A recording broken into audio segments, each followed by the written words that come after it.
Сергей Ахэ, как будет по-бурятски душа? Говорят сытху, ганang, но это внешний уровень души, на котором наши чувства и эмоции приобретают форму мысли. Другими словами, после смерти человека его сытху, ганang перестают существовать. В то же время об ушедшем человеке говорят бурханда харя, то есть вернулся к Богу.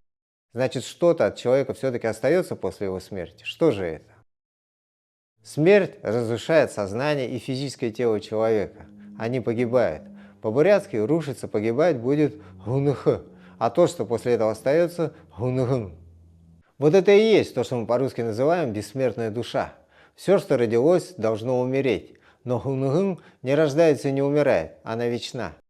Тем не менее, ее существование имеет также цикличный характер. Она, скажем так, курсирует между тем, что мы называем бурхане оранг и ине алтундалхе. С момента прихода гунгн в этот материальный мир и отсчитывается возраст человека.